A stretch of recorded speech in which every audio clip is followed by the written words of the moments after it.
गुरुजी नमस्कार। रिकॉर्डिंग भेजने में मैं लेट हो गई, थोड़ा क्षमा कीजिएगा गुरुजी।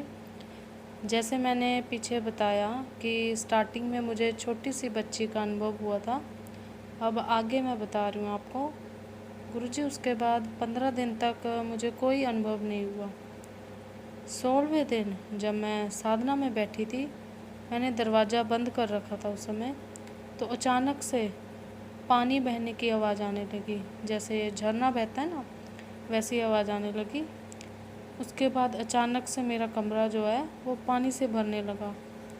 मुझे समझ नहीं आ रहा था कि पानी कहाँ से आ रहा है, और पानी इतना भर गया कि मेरी गर्दन तक पानी भरने लगा। मैं हैरान थी कि खिड़कियाँ खुली थी उस समय, लेकिन फिर भी पानी बाहर नहीं जा रहा था।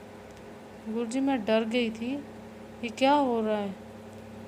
और मैंने फिर मन ही मन गुरुजी आपसे विनती की कि गुरुजी मेरी रक्षा कीजिए। गुरुजी उसके बाद पूरा कमरा ही पानी में डूब गया। गुरुजी सबसे हैरानी वाली बात ये थी मेरे लिए कि पानी में भी मुझे सांस आ रही थी उस समय।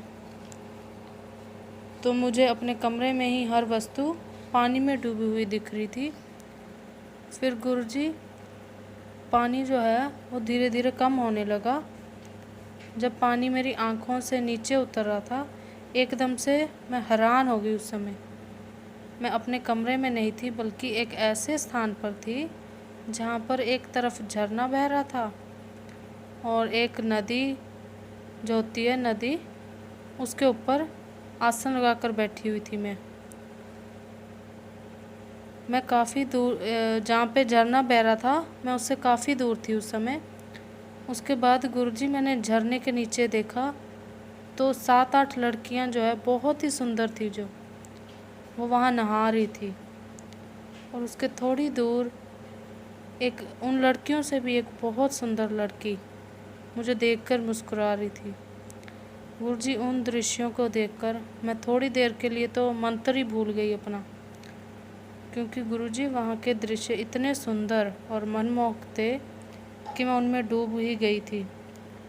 उस समय गुरुजी वो जो सबसे सुंदर लड़की थी, वो लड़की ने एकदम से हवा में छलांग लगाई, और जैसे ही उसने हवा में छलांग लगाई उसके पर निकल आए और उसने गुरुजी हवा में एक लंबी सी उड़ान भरी और एकदम से मेरे पास आकर जंप किया उसने नीचे।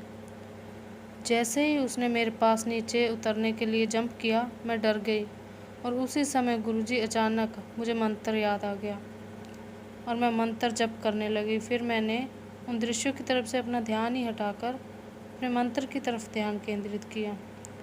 गुरुजी मैं जहाँ देख रही थी, चारों तरफ पानी ही पानी दिखाई दे रहा था और आसपास फूल लगे हुए थे।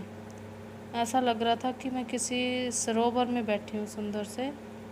गुरुजी वो परी थी जो ऊपर से पानी फेंक रही थी मेरे ऊपर हाथों से। ऐसे लग रहा था जैसे वो मेरे साथ खेल रही थी।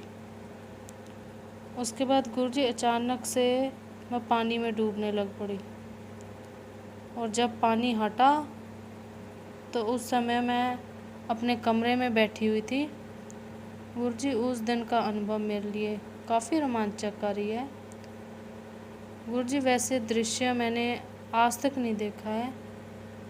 गुरु की इसके बाद गुरुजी मैं आपको अपनी आखिरी रिकॉर्डिंग भेजूंगी, जिसमें मुझे परी के साक्षात दर्शन हुए और मेरी इच्छा भी पूरी हुई। गुरुजी मैं ये सब आपको अगले रिकॉर्डिंग में भेजूंगी।